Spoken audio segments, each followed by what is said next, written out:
mangyayari, tayo ay magkakasama dito sa bundok at nagpapasalamat at purihin ang muli ng ating Diyos. Sa ating mga pagbasa, lalo po dito sa ating napakagandang gospel today, ay muli natin narinig at napakinggan na ang patungkol dito sa one of the most powerful miracles of our Lord. Aside from dito pagkatapos ng pagpapakain ng napakaraming mga tao, 5,000, excluding the women and children. So after this, si Lord ay pumunta siya po ay nag-pray. Laging may kasama ang ating Panginoon, ang matinding panalangin. Everybody shout, panalangin. Yun po ang ating lakas. Yun po ang nagbibigay ng sigla sa ating mga buhay. Sabi ni Pablo, pray unceasingly. Sigaw na. Okay, pagkaw tayo tigil sa panalangin. Sapagkat ito ang pinakampwersang sandata natin. Do not stop praying, magtaga sa panalangin. Sapagkat ito ang ating sandata, ito ang ating malakasan. So anyway, knowing very well na si Jesus, nakita yung mga nalaman niya, yung mga apostles na i-struggle. Talaga nag-trying hard sila. Dahil sila po ay naabutan po ng ulos. They were there. Sila po ay obviously natakot. Natakot dahil nakita nila si Jesus naglalakad sa ibabaw ng tubig. They did not know na ito ay talagang si Jesus. So akala nila multo. Kasi wala siyang multo. Dito sa Pilipinas, napakaraming multo ito. Pero itong mga multo na ito, madalas ay guni-guni. Ito, nasa guni-guni.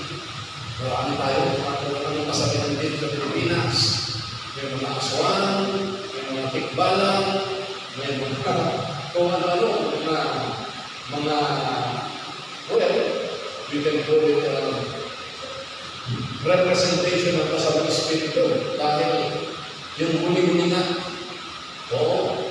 Pero, Jesus said, do not be afraid. Sabihin niyo sa kanilang, huwag kang matakot. Isa pa. Ulit-ulit yan. Do not fear. At yan po ay inuulit-ulit sa buong scriptures practically 365 or 66 times. Good for the whole year. Laging sinasabi ni Lord sa atin, huwag kang matakot. Ulitin nga natin mga kapatid.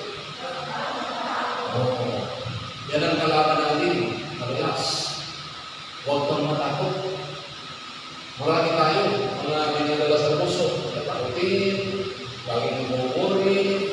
Laging wala sa mood. Agresibo. Laging magmadali. Oo. Pero kita mo, kahit hindi kayo nagmamadali, nakarating sa mundo. Maraming mga sagapan, maraming mga pinagdadaanan. Pero nakita mo, ang kabutihan ng Diyos ay aming nangyayari. Purihin natin ang ating Panginoon.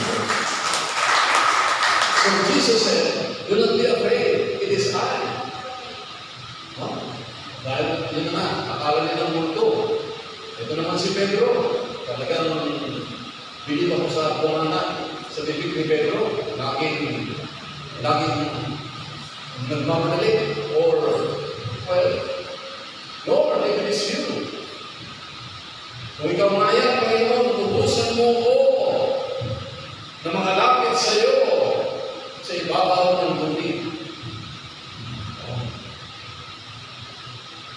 If it is you, Lord, command me to go near you, to go to you on the water. Ganda ng sagot ni Jesus. Ang sagot ni Lord, come. Ay, lalaki siya, come. Sa bahay ka. Ano sa Tagalog? Halika.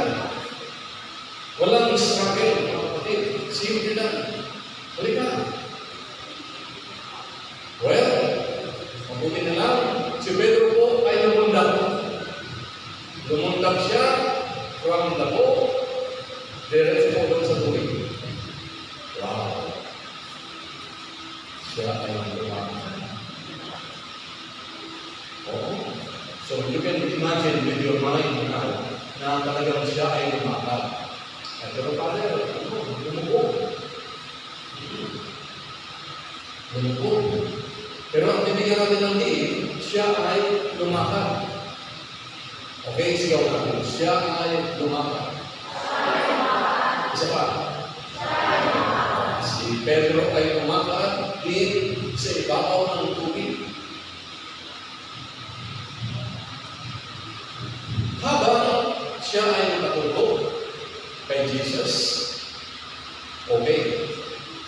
Habang siya ay nakafocus kay Lord, he did very well. Well, hindi natin numerically alam kung ilang metro o ilang yung distansya. But the point is, siya ay lumakad sa ibabaw ng tubig. Nung nakita niya, the Word of God tells us, malakas yung hangin na yung unos, malakas, malilit-lilit pa, you can imagine, siya yung natakot.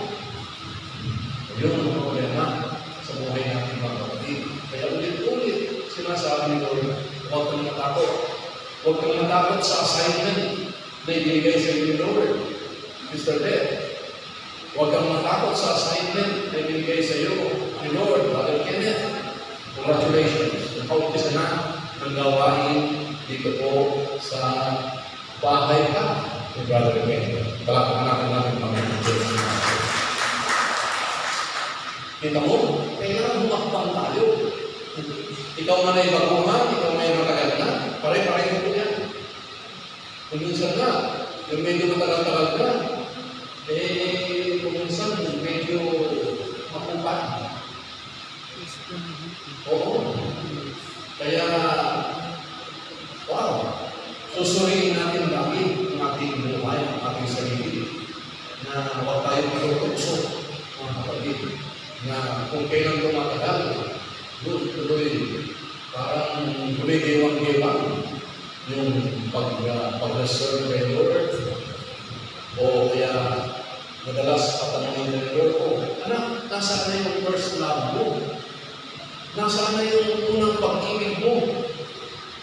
Nasaan na yung unang pag-usok mo noon? Di ba si Lord? Dati sinusundan-sundan mo ko.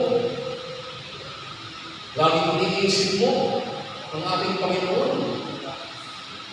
Tapos bigla kang nalamig. Nanghina. Nagduda.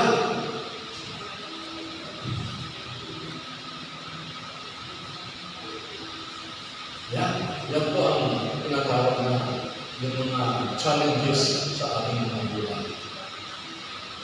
O re-remind tayo ng ating Panginoon constantly to renew the fire of the Holy Spirit. So anyway, nung natakot si Pedro, sumigaw si Pedro, sabi niya, Lord, save me! Iligtas mo ko, Lord! Hindi na naisip niya tumangoy niya. Kasi sabi ni Lord, you're doing well. Okay, tumakal ka na. Alam niyo mga kapatid, lahat tayo dito. Pare-pareho ang assignment natin ng kumbaga. Pinapalakad tayo ng ating Panginoon. Ano ibig sabihin? Yung hindi mo magawa-gawa noon, gusto ni Lord na gawin mo na ngayon para pakalanin ang ating Diyos sa buhay. Hindi ko alam kung ano ang instruction sa iyo ng ating Panginoon. At ayaw ko naman mag-focus. May mga suggestions tayo sinasabi, pero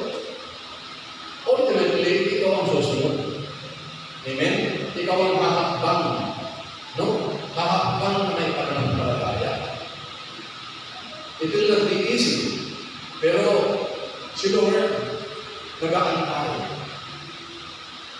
At lagi natin tatanungin siya, Lord, ano nga ba talaga ang gusto mong ipagawa sa akin? What is it that you want me to do? Parang yung tanong pa ni Saul. Noong nakita niya, nag-encounter sila sa Damascus experience. What do you want me to do? Laglag sa kabayo. Yung usok niya, grabe. Umuusok sa ano? Sa kakapersecute. Sa pamupusik ng mga Kristiyano. In good faith. Akala niya tama yung mga ginagawa. See? And God told him, why are you persecuting me? Bakit mo ako umuusik? Sino ka ba, Panginoon, na aking inuusik? I am. Bigyan na. Personal pronoun, first person singular, I am. Jesus of Nazareth, whom you are persecuting. Ano ang dapat mong gawin? Ilalagay sa kanina Ananias. Yun ang assignment ni Ananias. Ilalagay ka. At ikaw, na dating mamungusong, persecutor. Nagkaroon ng about face. About face. Ang sundalo. So, yung about good, biglang nag-about face. At siya ay binigyan ng instruction ng Panginoon. So, ang mabuti dito, yung intensity ng kanyang pag-serve, I believe doon ang heart. Ano yung intensity ng kanyang natitigpas sa pag-persecute. Sa tingin mo dinoble pa, sumobra pa, ang intensity ng kanyang pag-serve dito sa nakita niya pamitain, dito sa naranasan niya sa kanyang buhay. So, lahat talaga tayo mga kapatid, magkatrabaho, may kanya-kanya tayo assignment na itinagda ng ating Panginoon. In fact, sabi ni Pablo, you chose me from the womb of my mother. Di ba parang si Jeremiah yun? Ayaw, Lord, nag-serve sa iyo, ako bata pa. Sabi niya, huwag mong sabihin bata pa, sapagkat ilalagay ko sa bibig mo ang aking salita upang ikaw ay gamitin ng Diyos. Sasamahan kita. Yan, mga kapatid. Tingnan nyo na ayos. Sasamahan kita saan ka man tumarong. I will never leave you, nor forsake you. Purihin mo. Hindi kita iiwan, hindi kita pababayaan. Hindi mo kamasahin ang katuparan mo, Mr. Josie. Hindi puro mga nakikitara kung saan-saan. Bibigyan pa kita ng bahay. Bibigyan pa kita ng sasakyan. Huwag ka na lang. Ang hina ng palakpak mo. So, itong provide ni Lord. Pero kailangan makita talaga ng Panginoon na disiplino ka. Mr. Joey, di ba? Yun yun. Ayaw mo. Salamat ka lang. Mabilis ang apoy ni Brother Kenneth. Nagtupat talaga yung ating pinag-usapan. At yan. Unti-unti lang. Hindi naman binibigla tayo ng Lord sa ating assignment. Kaya nga dito sa ating pinag-usapan ngayon, patungkol kay Pedro, patungkol kay Pablo, si Lord ay nag-aantay sa kanya. At hindi ka magkukulang sigurado, purihin ating Diyos sa Diyos. Mula sa paa, patungkol scooter, o kaya bisikleta, o kaya motor, improvise ko. O, dalawang gulong. May mga apat ang gulong. Susunod mo pa, may gulong pa sa taas. Helicopter na yan. Pwede. Kung sincere talaga ang panalangin mo, kapatid, kay Lord, sisi yan. Napakagaling sa ating. Inaantay na ang puso natin. Yun na, tasok na. And then, ipakikita sa iyo ng ating Panginoon ang bandang kababalaghan. Kaya, hindi ko kay Pedro, kahit madalas na ulo na ang bibig niya, kaysa sa utak, pero may resulta. Pero sa lahat ng mga pausok siya lang ang kalakad. Siguro sabi ng iba, siguro ng iba, 12 sila. Sabi ng 11, hindi mo. Lalakad lang sa mga. Hindi naman. No. Yung mga critic, yung mga criticize, they can say and imagine anything. Hayaan mo na mag-criticize. Pero yung pagkikita ng Diyos sa'yo, wow. Kung hindi mo kayang gawin noon, magagawa mo na ngayon. Okay? Yan ang sabi ng Diyos. Sige natin. I can do all things through Christ who strengthens me. All things. Natanda natin mga kapatid, may itong paglakad ni Jesus. Sasabihin, ano ka ng Diyos na lumakad? Not really. Kasi kung yun ang katwiran mo, eh bakit si Pedro lumakad yun? Nakakatawa ano? So, yung hindi pa na magawa-gawa ng tao noon, magagawa ko na ngayon. According to your faith. Magagawa ko. Kaya ulitin ko mga kapatid, hindi lang si Pedro ang dinalakad. Ikaw din. I will be literally na ikaw ay pupunta sa dagat ngayon at subukan natin lumunda. Yung lalakad. Yung mga parang imposibleng magawa mo na hindi natin alam kung ano yun. May instruction si Lord. Magagawa sa'yo. O ano ngayon? I-apply mo na ngayon yung sinabi niya na I can do, magagawa ko ang lahat ng bagay. I can do all things through Christ. Kaya mo nang patawarin yung mga galit sa'yo. Kaya mo nang patawarin yung mga kaaway. Kita mo?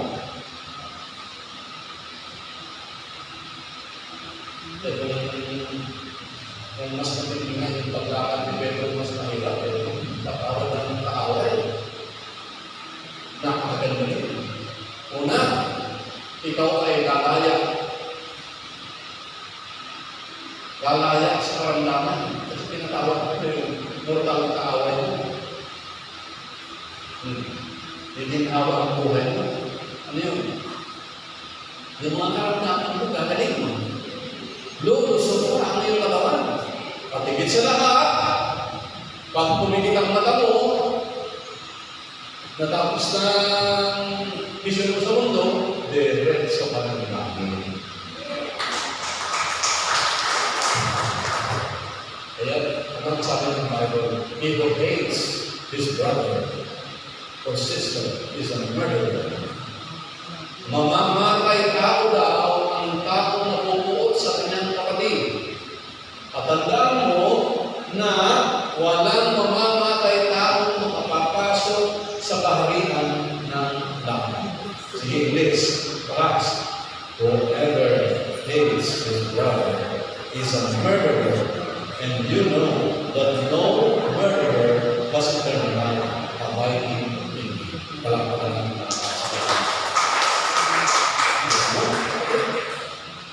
kaya yung mga kapatid ko, itong kasalita ng Diyos, talaga tayo pinanamnamin natin araw-araw. I-a-apply natin sa ating mga buhay.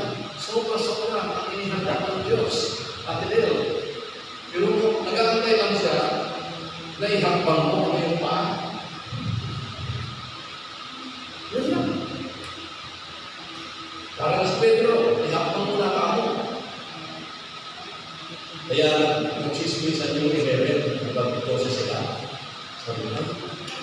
Tingnan mo si Peter.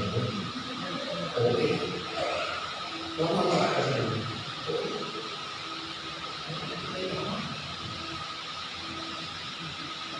Di ba, ate kasi ito, kung nilagay naman, parang may tama. Kung tama talaga. Ha? May tama. Ganyan ang usapan sa mundo. May tama. Pero huwag mo pakikinggan yun. Kasi pag pinakinggan mo ang mundo, mauudlot ka. Amen? Mauudlot yung ipinanawag sa loob ng Panginoon. Kasi kung saan ang hihigit. Pero sabi ng Diyos, anak, bantayan mo ng mabuti. Sabi mo sa kapatid ko, bantayan mo ng mabuti. Ang puso mo, sapagkat yan ang siyang bukal ng buhay mo, pinatay. Purihin natin. Keep your heart. Ano yung sabihin ng keep your heart? Noon nga Veronica. Keep your heart, ibig sabihin, pagkaya mo. Sino yung yan, sabi sa Tagalog, sino yung kapulutang dila mo? Kapulutang dila, yun, pinagagaling ako ng sismosa. Walang magawa sa buhay. Ayun, grabe. Gumawa ka sa kami sa ministeryo pag may mga usapan na hindi constructive.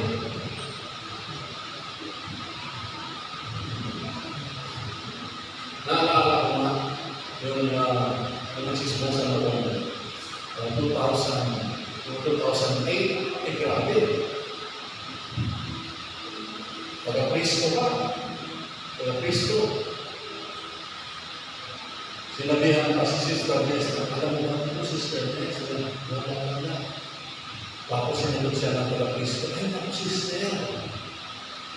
Grabe. Ay, di mo naman sa puso mo. Pumunta kay Father Archie ng palayhans na. Para maalis yung mga diablo. Okay, gusto ko masalubong siya ng nakaibang sagot.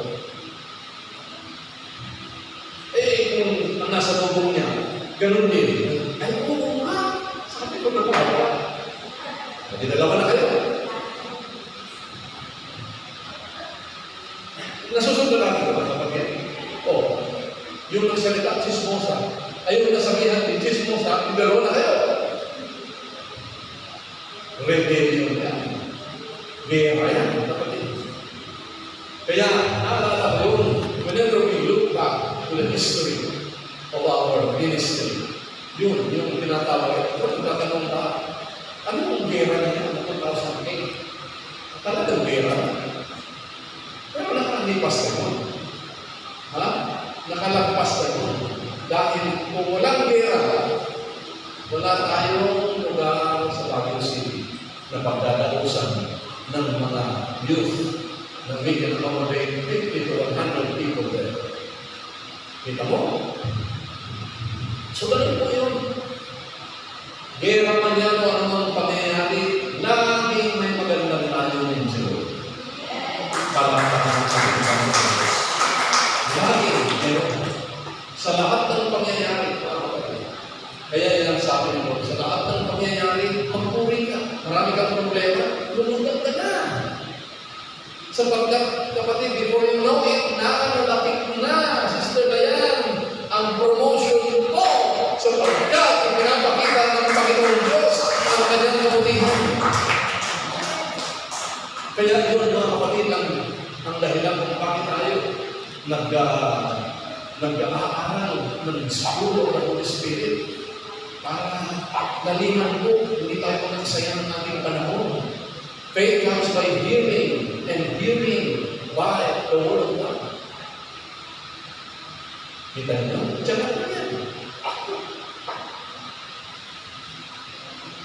Kaya, kanina nag-uusap kami, tuloy ba ang isa dito ngayon? Sabi ko, tuloy. Walang tao. Ano ba ang tao natin? Palagpakan natin. Kita mo yung bibig na naman. Ha? Oo. So, ingatan natin ang mabuti. Kaganda talaga. Kaya excited ako. Tuwing nababasa ko yung gospel niya ito, na tungkol kay Pedro, kahit na si Pedro, bunganga salita ng Diyos. Ang dami naman nagiginapan. Kaya yung, bagamat yung kanyang bibig, kakilala mo muna, pero kapakilala, tingnan mo, nakagawa ng kakaibang himala. Kasama siguro, samantalang yung 11, na siguro, nagsisikuhan, sabi niya, ako, wala naman sa Pedro. Kami, eksena na. Kaya naman na, alam ng Diyos, na kapag ikaw ay ganado, ginagawa mo ang dapat mong gawin, pag-uusapan ka ng madlang people, mabuti o masama, they will criticize you for what you're doing.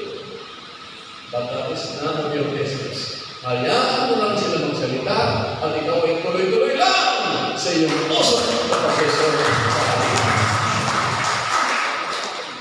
Eh di ano mangyayari? Ang muling halakhat ay iyo. Bakit? Hindi ka nag-aaksaya ng panahon sa walang kwentang mga usapin. Kaya yun, mga kapatid, ang napakagandang lesson dito sa ating nabasa, pinakinggan. Oo. Kasi ang gusto na ni Lord, umakbang ka na. Doon. Kasi pag hindi ka umakbang, maiinit ka sa ginagawa mo. Boring. Alam mo bakit boring? No signs and wonders. Yun at yun. Ayaw ni Lord na ikaw ay naiinit sa iyong ginagawa. Ulitin mo mga kapatid, dati, umuusok ka, grabe. Eh bakit nung tumatagal, parang nang darating?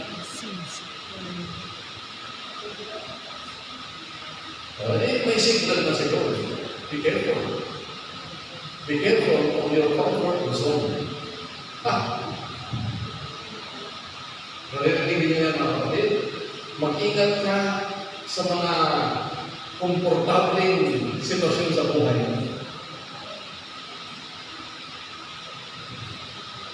Kagaya ng agila, I was reading yesterday. Yung inakay na agila, pag yan ay tuloy-tuloy na binigyan mo ng laging komportable sa kanyang tubad, maraming mga feathers, cotton, ay hindi na aalis. Hindi na aalis yan sa kanyang comfort zone. Kaya madalas yung nanay, inubuhay yung inakay, inilalagay doon sa pangpang ng pugat. Pero alam na ng nanay, ang kanyang gagawin. Kasi pag talagang matigas ang ulo, itutulak ng nanay. How do you like that? Itutulak yung nanay yung inakay. O ano mangyayari? Nagla!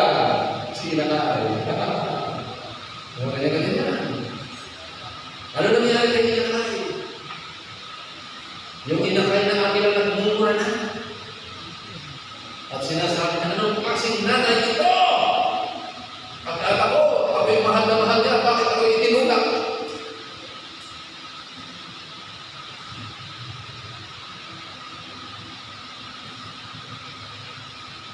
Diba naman?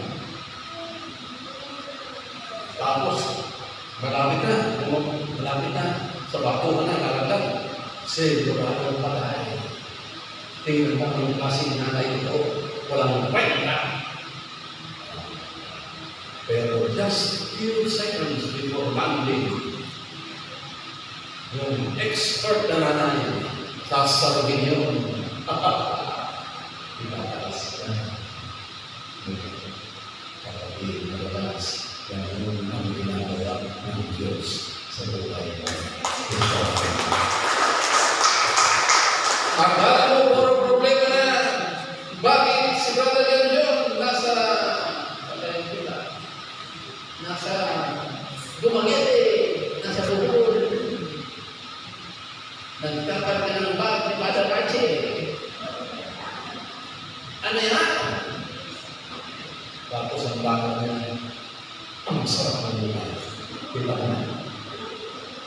Isang talo na. Yung salita ko sa devotion, ang sarap ng buhay.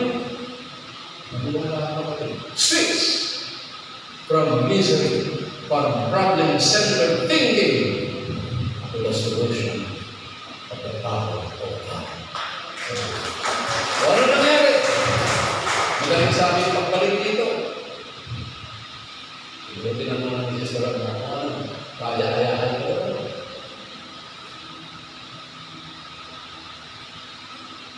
See?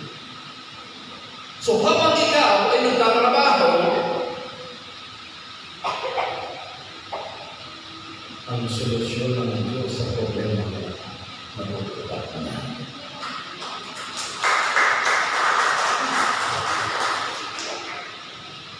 Ibang klaseng utak ng isang parang out of this world. But just keep going.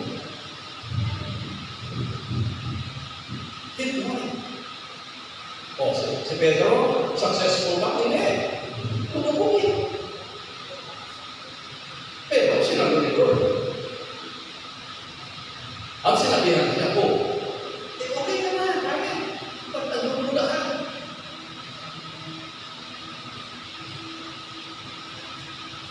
Naku, tamang-tama sa atin yan. Maniwala ko sa atin. Mga kapatid.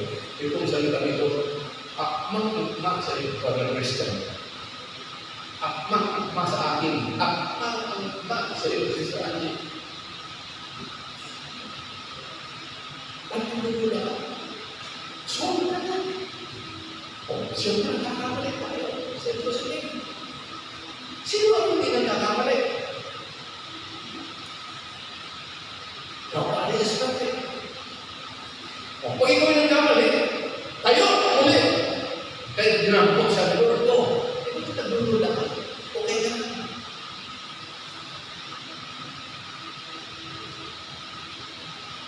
O, sino yung mga hindi nagkakamali? Yung walang ginagawa.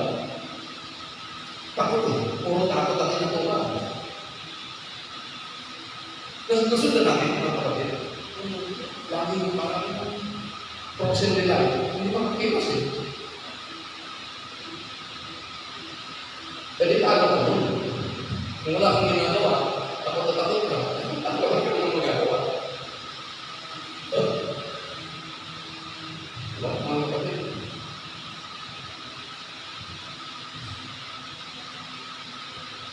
Pero alisin mo yung takot. Umakbang ka. Kahit pagtawanan na. Kita mo. I mean, of course, you don't do things carelessly. But in your heart of hearts, alam mo, tama. What I mean is, sa pagawa mo, pastor mo kayo, nagkamali ka. Siguro naman. Kasi hindi naman tayo perfect na tao, Mr. Andy. Hindi tayo ganap na.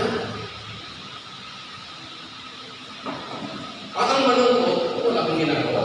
Parang ang frozen nila. Takot-takot ang babalik. Kaya wala kang ginagawa.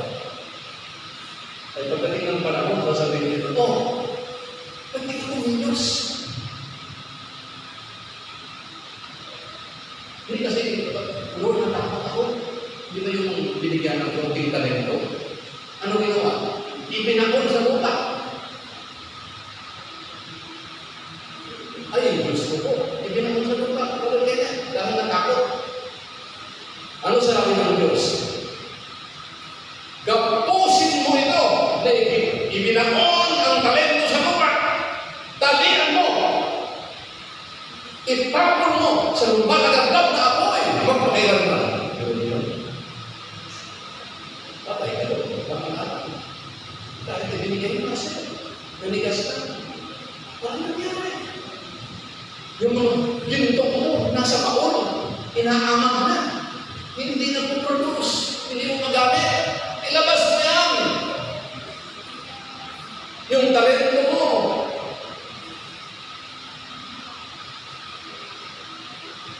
Yung mga ibinigay Diyos ko. Yung mga binigay sa iyo, Lord, huwag mong aaksayahin. Yan ang gagawin. Maliit lang kasi Father eh. O yun naman, maliit. Maliit eh, binaon sa lupa. Ay kulang na lang sabihin, napakatanga mo naman. Kukunti na nga yan. Hindi mo maginamit. Kunin mo yan. At kung sino ang mayroon, ibigay mo pa para lalong magkanin ang marami. Para pagkalaman ng mga iba. So, wow, grabe. I hope napakalinaw yung mga kapatid na ating pinag-usapan. Kahit po, yung Sister Diana, kumusta ang kuha niya? Titingnan ko yan, ha? Titingnan ko kung ano ang kuha mo. O, ha? Yung mga nasa, huwag kayo magagalit, mga nasa technical na. O, binigyan ko sa inyo kasi you work hard, but you can do better. Palapakan natin ito ng ating mga kasi ako rin, meron din akong lokasyon. Meron na rin lang kayong mga assignment, pagputigin na rin yun.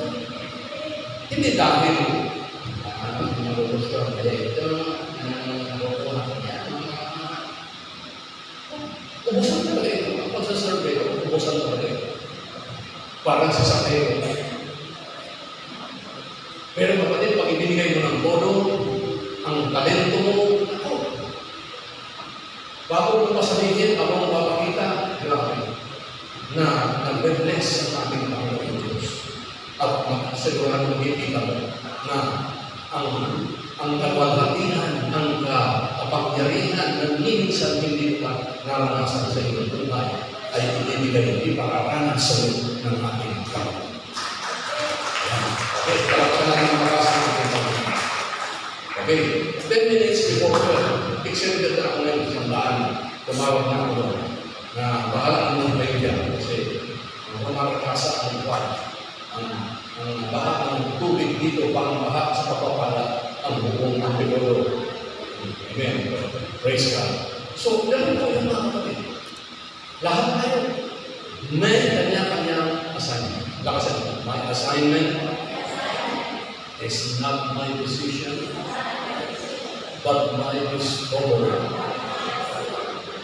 Tuklasin araw-araw. Ako rin. Tinutuklas ko rin araw-araw.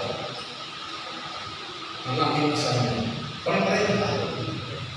Hindi ko alam kung ano yun, Mr. Deb. Pero alam ko naging enjoy ka.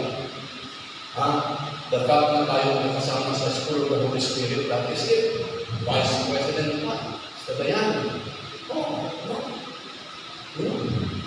Kaya, ako ito ang tuwa kay Sister Rita.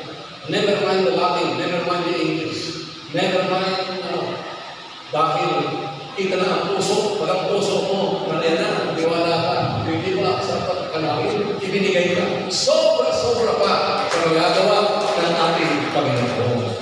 Kaya pasensya na kayo, Sister, ang likod ko talaga mag-praise. Kaya susunod ko rin ang likod ko. Dahil gusto na naalala ko noon si Director Rasmiranda. Yun ang pinakamatinding director na naranasan sa buong buhay. Nag-umpisa kami, nasa television pa lang. Kaya mura-mura pa noon. Yan, history pa rin ng konti. Channel 9, Channel 13, Channel 2. Yan, inubos naman yan.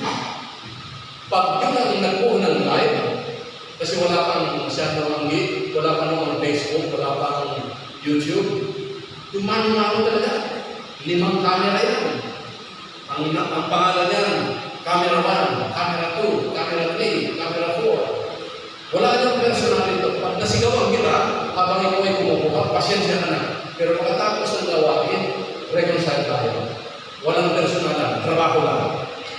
Oh, wow. Nako, pag yun ang masala na, grabe ang bunga natin. Pero wag na. Pagkatapos ng masterpiece niya, magugulat ka. Perfect. Even internationally. Kaya pati mga nasa Amerika, nasa Hollywood pa yan, believe din sa buhay niya. Kasi siyempre magtatrabaho ngayon, siyempre Siyempre, napakadali. Ang buong ngayon, gumawa ka lang ng konti, okay na. Ha? Ang gaganda ng mga camera ngayon, ang lilinan. Ha? Walang panama yung mga noon. Oh, so, what a privilege that we can use these gadgets so that other people will be blessed. Ha? Yung talento na yan, na ibinigay sa ng ating Panginoon. Ibayuhin mo. Give the very best that you can. Tapos sabi sa akin mo sa channel 13, ako brother, kung natutuwa ka na dyan kay Blas Miranda, yung kapatid na, mas makinig. Hindi ko na naabutan yun. Siguro older brother. Hindi das. There's a sweeping history of what we are taking this very, very seriously. Kasi alam natin na sa buong mundo, we will be able to produce good, quality production so that God will always be glorified. Kaya yan, gaya ng Sister Lex, umupo ka rin. Eh, bakit yung kanyang kuha? Eh, natutuwa ako. Eh, sanay niya. Noong pa man, siya ang natutuwa. Brother Ray, gano'n yan. No? Oh, so it takes excitement to do your part, to do your assignment. Be it in music, be it in sounds, be it in any endeavor. Yun yan, mga kapatid. Pag yung assignment mo, pinag-ibayo mo, grabe, ang buong kalangitan mag-rejoice because you are serving the King of Kings and the Lord of Lords. So, alam mo, the best is yet to come. Sigaw mo, the best is yet to come. Para sa inyo? Hindi. The best is yet to come. Ito yung sa 700 Club. Just to tell you the little background, mga kabataan. A little background. Sila Peter Carlos, ano naman kasama? Sister Kaka. Mga artista yan. Sa Channel 5, Channel 7. Ito na si Father Archie. Pag ini-interview namin, hindi mo na kailangan bigyan ka ng instruction nila. Kahit saan ang gulo ako na kuha yan. Ay, hindi ko ipinagagawa. It's because matagal na nasa television ministry. So it becomes easy with you. Oh, kaya ako may tuntua kapag kasama ko sila. Unfortunately, siyempre yung mga tao, medyo nagtataka sila. Bakit ka nandiyan sa 700 Club? Sana gusto mong interviewin ako. Mag-produce ka ng TV para puntahan ka. Abay, hindi yan niya sa CWTM, sa television daw, ng Catholic ako. Sige, punta tayo. Kung yan ang iyong sinasabi, interview yan. No problem at all. Ito naman, ganda-ganda ng ating Facebook page, yung mga YouTube and all of that. Ito ay pwedeng gamitin mightily ng ating Panginoon Diyos sa pag-reach out sa ibang mga tao. Kaya, magpasalamat tayo sa Panginoon na lahat tayo hinihiling ngayon. Tutuklasin natin kung ano ang ating specific assignment na pinagkatiwala ang ating Panginoon Diyos. Hulihin natin ang ating Panginoon. So, 5 minutes before 12, tapos kami ito.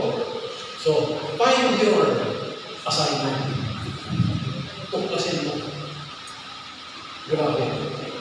Huwag kayong magtanong kay Sister Alma kung ano ang assignment mo. Huwag kayong magtanong kay Father Archie. Huwag kayong magtanong kay Sister Nancy.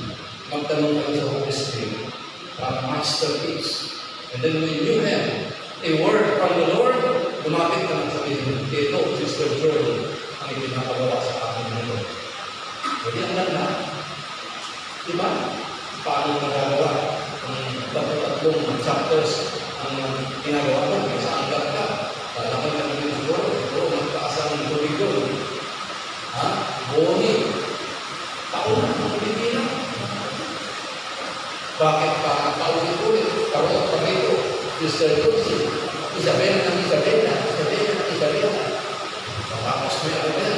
may tiangan pa. Wow. So yun, mga kapatid, ang ating pakatandaan. Grabe, sobra pa at napakarami pang ating gagawin sa pagsaserve sa ating Panginoon. Ito ba? Pati nga sa imigran. Dapat ka lang Panginoon si Sister Annabel. Also, kung nandun na sa swimming pool, alam mo yung pool niya. Paaya-ayahan siya. Hindi mo alam kung ano ang assignment na gagawa sa ating Panginoon. But He is a very good God. He is a mighty God. Amen? O sige, magsitake na tayo mga kapatid. At tayo po ay magpatuloy sa ating fellowshipping sa araw na ito. Hallelujah. At takasan natin. Kapagmahal na Ama, sa ngalan ni Jesus, salamat Panginoon na ibinibigay mo sa akin napakalinaw ang aking assignment na dapat kong gampanan. Bigyan mo po ako ng kalakasan, ng apoy upang makapag-serve sa iyo sa aking makakaya. Mag-umpisa sa maliliit, patungo sa mga malalaki na mga assignments. Thank you, Father, for this day. In Jesus' name.